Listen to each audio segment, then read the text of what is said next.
साथ संगत जी, प्यार से कहिए धन निरंकार जी। साथ संगत जी, मैं आशा करूंगा कि आपके जीवन में खुशियां रहे और किसी चीज का कमी न रहे। साथ संगत जी, एक बार की बात है, एक सत्संगी सत्संग हो रहा था।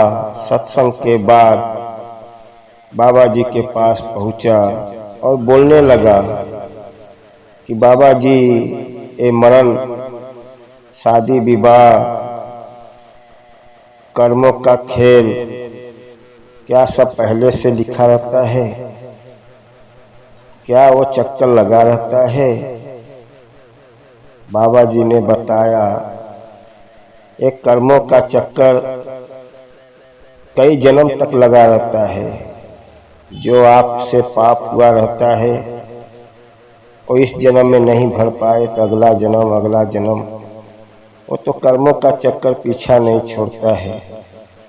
लेकिन हाँ, जब गुरु के शरण में चले गए हो, जब गुरु का दिया हुआ नाम दान सिमरन करते हो तो कम हो जाता है। जैसे आपका मृत्यु लिखा हुआ है कि मरना है, तड़प के मरना है, लेकिन गुरु के शरण में रहने से आपके पापों की मुक्ति हो जाती है और जब मृत्यु होता है तो सीधा आप परमात्मा में लीन हो जाते हो। इसीलिए कहा जाता है कि गुरु का दिया हुआ सिमरन सेवा सत्संग करते रहो। एक कर्म का चक्कर तो लगा रहता है। जैसे विवाह, आपका कोई ऐसी लड़की से होने वाला है जो घर आपका बर्बाद कर देगी, लेकिन गुरु के शरण में रहने से, सत्संग करने से, और सत्संग जब करते हो आपका धीरे धीरे कर्म अच्छा होता है तो आपके कर्म में आपका विवाही लड़की अच्छी मिल जाती है। कर्म अच्छा करते हो तो गुरु की नजर आपके ऊपर बनी रहती है। कर्म वही है, लेकिन गुरु के शरण में जाने से कम होता है।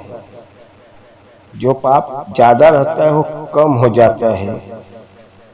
वो तो भोगना तो पड़ता ही है, लेकिन गुरु आपके भाग्य को बदल देता है। इसीलिए कहा जाता है गुरु तीन लोक का मालिक है। कर्ता करे न कर सके, गुरु करे सो होए। तीन लोक नौ खंड में गुरु से बड़ा न कोई। गुरु ही चाहेगा तो आपकी भाग बदल देता है, क्योंकि उसकी नजर आपके ऊपर पड़ गई है तो आपका ये आने जाने का सिलसिला खत्म हो जाता है।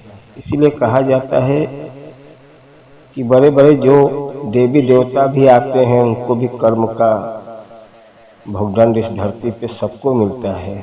ऐसा नहीं है, परमात्मा का लिखित है। कई जन्म पाओगे तो भी भरना पड़ता है। इसीलिए गुरु के जब शरण में चले जाते हो तो आपका वो सब जो कर्म किया हो रहता है वो कम हो जाता है।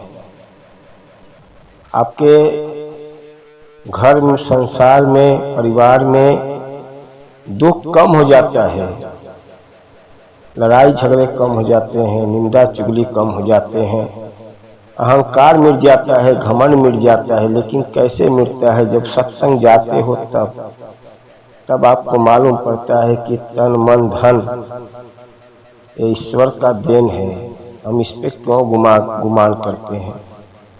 आज नहीं तो कल हम चले जाएंगे। ये परमात्मा के अंश है, 5 तत्व का शरीर बना हुआ है, इस पे हम क्यों गुमान करें?